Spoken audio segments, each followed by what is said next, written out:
Perkenalkan, nama saya Rebecca Kristi Burmanurung dari Pendidikan Masyarakat Regular B tahun 2019 Universitas Negeri Medan. Nah, di sini saya akan menjelaskan tentang psikologi sosial. Nah,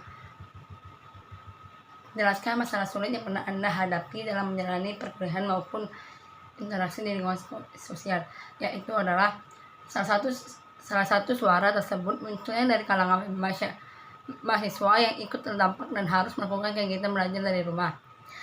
Instruksi langsung dari pemerintah juga wajib diikuti oleh para mahasiswa sebagai bentuk pencegahan penyebaran virus corona.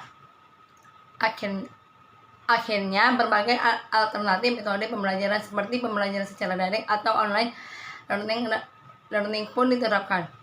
Apakah solusi yang Anda ambil untuk menyelesaikan masalah tersebut? Menurut pendapat saya, yaitu adalah beberapa orang mungkin akan memilih untuk menghindari masalah. Sayangnya, menghindari masalah tidak akan membantumu menyelesaikan atau bahkan dapat memperburuk masalah itu.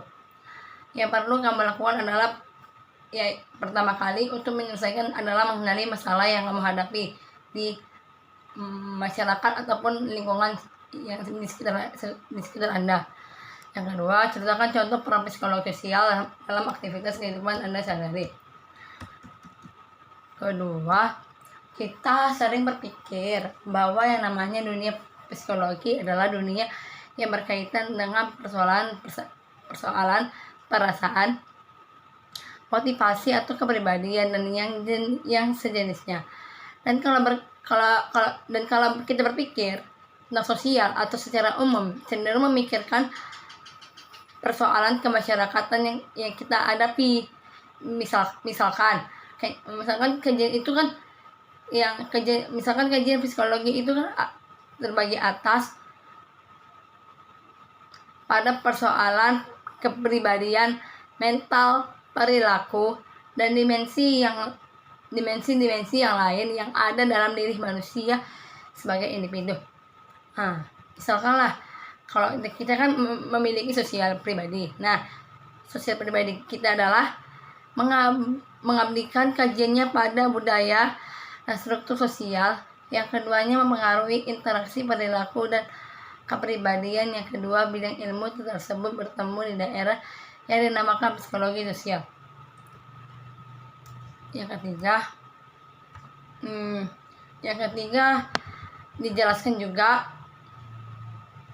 jelaskan tipe-tipe kepribadian yang dimiliki manusia dalam interaksi sehari-hari. Nah, tipe-tipe kepribadian dalam kehidupan kita sehari-hari yaitu adalah korelasi.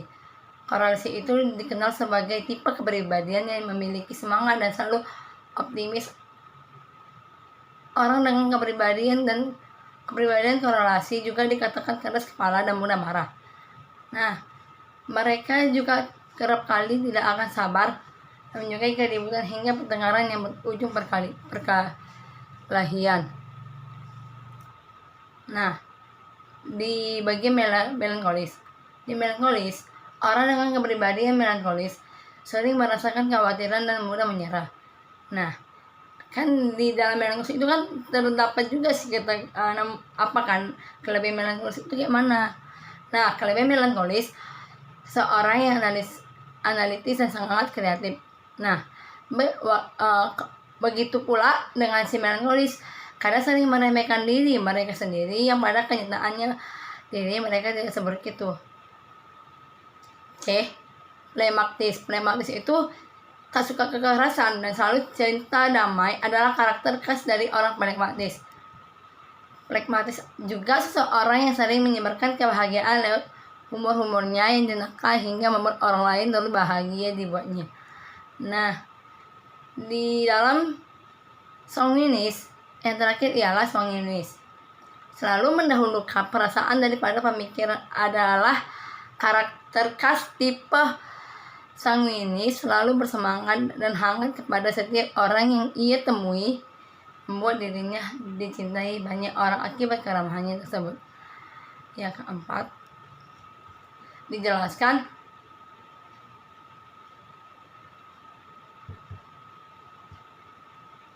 dijelaskan.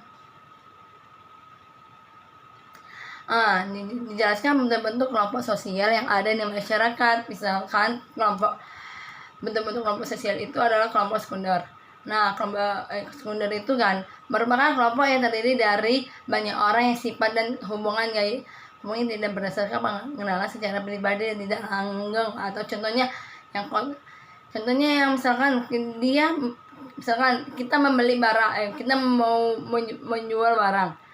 Ada orang misalnya orang yang membeli ke kita, yang disebut namanya itu yang kontrakkan beli. Nah, itu yang ke B. Misalnya kelompok primer itu kan adalah kelompok sosial yang paling sederhana, di mana anggotanya saling mengenal dan ada kerjasama yang erat. Contohnya yaitu keluarga. Keluarga itu kan terdiri atas ayah, ibu, anak. Dan kelompok permainan itu misalnya kita punya tetangga kita kan yang tetangga kita untuk bermain sama-sama dengannya. Nah, dan sebagainya. Saya akan menjelaskan tentang remaja gereja. Di dalam remaja gereja ya adalah memberi remaja kesempatan untuk melayani setelah keuskupan dan pemimpin remaja gereja berunding bersama. Mereka memutuskan untuk memfokuskan kegiatan mereka lebih banyak pada pelayanan dan tidak terlalu banyak pada hiburan atau kesenangan para remaja gereja. Menulis mengenai pelajaran minggu itu, apa yang telah mereka pelajari atau apa yang telah mengalami mereka, dan juga catatan pribadi yang bersahabat.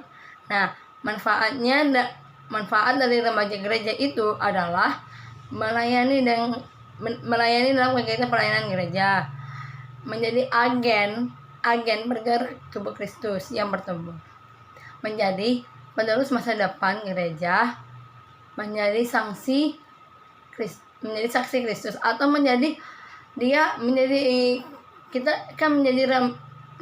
menjadi remaja yang lebih aktif di dalam pelayanan gereja gitu. Misalkan kita melayani gereja juga kan, kita melayani gereja, seharusnya kita kan bahagia dong kalau melayani gereja itu untuk berkat nama Tuhan kan. Itu misalkan kita misalnya bawa lagu-lagu, misalkan dia bawa lagu-lagu pujian, atau misalkan dia kolektan itu kan bisa kolektan itu kan kita kan memberi persembahan kepada Tuhan kan.